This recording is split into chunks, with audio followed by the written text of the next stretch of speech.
You're at the table and everyone's talking, and you say something relevant, something fine, and the group nods the way you nod at a stranger who holds a door. Polite, brief. Already past you. Then someone else speaks, and the energy comes back into the room like a light flickering on. Something tightens across your shoulders before your mind has a word for it. Not pain, just a weight settling into a place it already knows. By the end of this video, you'll know exactly what the group is doing, how the pattern works, and why no single person in it will ever admit it. And the last signal, the one most people don't catch until it's far too late, is the one that looks like someone still cares. Think of a group like a room with a certain number of chairs. Nobody carried yours out. They just rearranged slowly, an inch a week until the circle got smaller and your spot wasn't inside it anymore. You're still in the room, you're just standing now. And everyone else is sitting down. Your brain doesn't file this under hurt feelings. It files it under threat. The same neural circuits that fire during physical pain activate during social exclusion, and when the exclusion comes from a group, the signal hits harder because groups are where your nervous system goes to feel safe. Losing your place in one doesn't register as sadness. It registers as survival pressure. And you couldn't name it because no one ever gave you a single moment big enough to point at. Every piece was small enough to explain away. They probably forgot. It wasn't personal. I'm reading into things. You weren't reading into things. You were reading a pattern that was already 3 moves ahead of you. Here's how it actually moves frame by frame. Picture this. You walk into a kitchen, someone's apartment, the usual Friday spot, and there's a conversation already in motion. It doesn't stop when you arrive. That would be too obvious. What happens is quieter. The topic stays the same, but the temperature drops half a degree. Someone finishes their sentence a little quicker than they would have. Someone else glances at you, not with hostility, not with warmth, just registration. Like your presence is something they need to adjust for, not something they were waiting for. You feel it in your posture before you feel it in your thoughts. Your spine straightens a little. You step closer than feels natural, trying to press yourself into a circle that didn't quite open. That gap between being welcomed into a conversation and being permitted into one is where soft rejection lives. The group will never acknowledge it because technically nothing happened. You walked in. They kept talking. What's the problem? There is no problem. That's the design. But this next one doesn't show up at a hangout. It shows up where you're supposed to have a voice. The group didn't reject what you said. They rejected who said it. You're in a team meeting, a Wednesday check-in, a brainstorm, the kind of room where everyone's supposed to contribute equally, and you offer an idea, a good one. The room receives it the way a lake receives a pebble. A small ripple, then stillness. Someone murmurs, the kind of acknowledgement people make when they're waiting for someone who matters more to speak. Then 4 minutes later, someone else says nearly the same thing, phrased a little differently. Maybe they don't even realize they're echoing you. But this time the group catches it. People lean in, someone builds on it. The energy shifts toward them like a spotlight finding its mark. That heat behind your ears, that's not embarrassment. That's your body recognizing what your mind hasn't caught up to yet. Your idea wasn't the problem. Your position was. The group didn't do this with a plan. They did it with a reflex, an unconscious consensus about whose voice carries weight and whose dissolves into background noise. Not rejected, deprioritized. You noticed because it was real. Stay with me. Because this next one is the signal most people confuse with forgetfulness. You've checked the group chat 3 times today. You already know what you're going to find. Messages came in over the weekend, plans forming in real time. Someone typed, "We should do something Saturday." 3 people jumped in, ideas bounced back and forth. You added yours. And then the thread went quiet.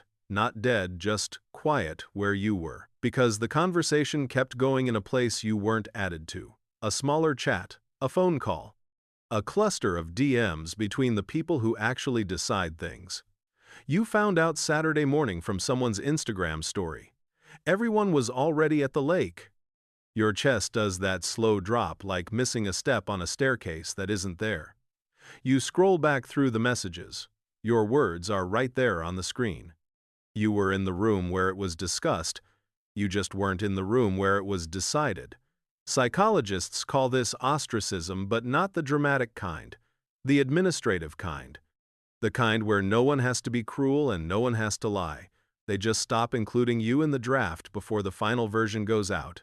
And if you brought it up, "Oh, it just came together last minute. We didn't think you'd be into it." Every excuse lands perfectly. Every excuse is a door that closes without making a sound. You weren't paranoid. You were the only one paying attention. Now it gets heavier. And this is the one that gets past you because it doesn't look like rejection. It looks like the opposite. There's someone in the group who's still warm to you. They text you separately. They check in on you. They laugh at your jokes, the real laugh, not the performance. And you hold on to this person like proof. Like evidence that you still belong, that the distance you feel is just in your head. Watch what happens when the group is together. You're at someone's birthday party. The group is clustered in its usual shape, and that person, your anchor, is in the center of it. You walk over. They smile. They say, "Hey." But something in their energy shifts. Not toward coldness, toward neutrality. They match the group's temperature instead of yours. Their body angles slightly inward, toward the circle, away from the edge where you're standing. They laugh at someone else's joke with a warmth they've been quietly withholding from you all evening, not on purpose, but because the room is watching and they've already read its verdict. This person isn't betraying you. They're surviving the same system you are. They like you enough to be kind in private, but not enough to challenge the group's unspoken consensus when it counts. They will never pull your chair back to the table when the table is full. There's a quiet term for this social thinning. The group doesn't cut the threads connecting you. It stretches them thinner and thinner until the only one still holding is someone who won't pull you back in. That warmth you're clinging to? It's real. But it's not rescue. It's a goodbye that hasn't found its words yet. Everything before this was the setup. This last signal is the one that changes how you read every room you walk into. You're at a small dinner, someone's apartment, 6 or 7 people, a table you used to feel easy at, and you catch yourself from the outside. You hear your laugh come out a half second too early. You feel yourself nodding along with something you don't even agree with, because agreement feels like belonging, and right now you need belonging more than you need honesty. You offer to grab another bottle. You text to confirm you're coming before anyone asks. You suggest the next plan before this one's even over, because if you stop initiating, you know in the part of you that already knows that no one else will. And somewhere behind your ribs, something quietly closes. You're not participating anymore. You're auditioning for a role you used to have without trying. That's the deepest signal. Not what the group does to you, but what you start doing to yourself. The moment you begin performing belonging is the moment belonging has already been withdrawn. The effort is the evidence. Because people who are truly inside the circle don't white-knuckle the edges of it. You showed up, you laughed louder, you agreed faster, you offered more. And still you could feel it tightening around everyone else. It was already decided, not because you failed, not because they hated you, but because the group had already made a quiet, collective, irreversible decision. And the cruelest part is that no one announced it. It was atmospheric, like humidity. Everyone sensed it. Nobody named it. Remember that first signal, the conversation that shifted half a degree when you walked in? This is the reason it shifted, not because you interrupted, because your place had already changed in the group's invisible architecture, and every moment after was just the room confirming what had already been decided. You didn't become less interesting. The group decided to stop making room. And here's the part that sits the heaviest. You've been in a group that did this to someone, not with cruelty, not with a plan. But there was someone who showed up every time, who laughed a little too eagerly, who always said yes and slowly, without anyone naming it. The circle tightened, and they were standing outside of it. You noticed, and you felt relief instead of concern.